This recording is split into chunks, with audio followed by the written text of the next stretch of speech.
क्रोध क्या है? क्या क्रोध करना सही है? क्रोध आने का क्या कारण है? क्या हम क्रोध को काबू कर सकते हैं? इन सारे सवालों का जवाब मैं आप सभी को इस वीडियो से दूंगा। तो चलिए बिना किसी विलंब के वीडियो को आरंभ करते हैं।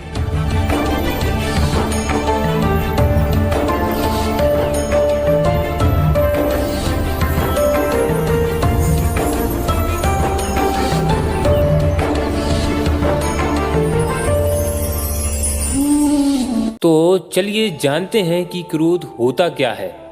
तो इसका जवाब मैं आप सभी को एक उदाहरण से समझाने की कोशिश करता हूँ। उदाहरण के लिए, जब कोई छोटा बच्चा किसी वस्तु को पाने के लिए प्रयत्न करता है, मेहनत करता है, और यदि वह बच्चा उस वस्तु को प्राप्त नहीं कर पाता है, तब वह निराश हो जाता है और उस वस्तु को पाने के लिए वह अपने से बड़े लोगों की ओर देखकर प्रतिक्रियाएं देता है, मचलता है, ताकि बड़े लोग उसकी तरफ आकर्षित होकर उसे वह वस्तु दे सकें।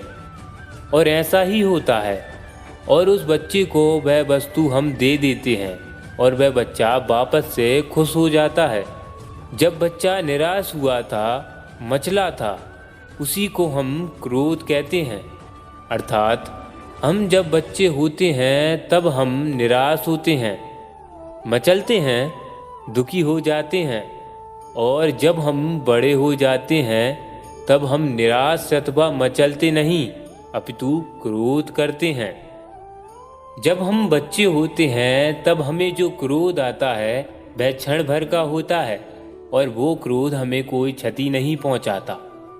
लेकिन जब हम बड़े हो जाते हैं तो हमारा क्रोध भी बड़ा हो जाता है और वह क्रोध हमें क्षति तो करता ही है, साथ ही साथ उस क्रोध की हमें आदत भी हो जाती है।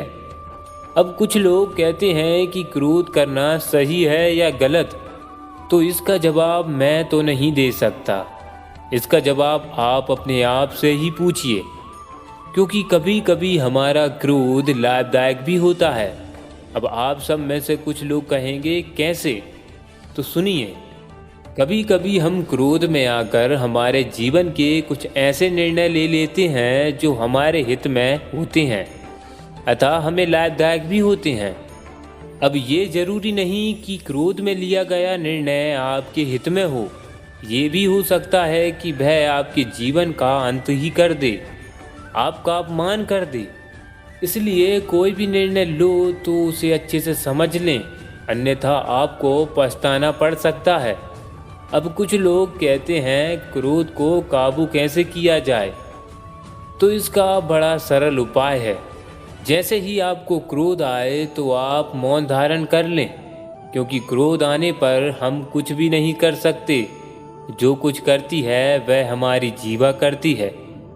इसलिए क्रोध आने पर चुप हो जाएं और साथ ही साथ आप अच्छे लोगों के साथ रहें, क्योंकि जब आप गलत व्यक्तियों के साथ रहोगे तो आपको उन गुणों की आदत हो जाती है।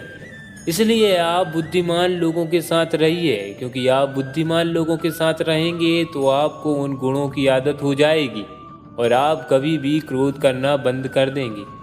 तो इसी के साथ वीडियो को हम यहीं समाप्त करते हैं। आशा करते हैं कि वीडियो आपको अच्छा लगा होगा, और यदि आप नए हैं तो हमारे चैनल को सब्सक्राइब करना मत भूलिएगा।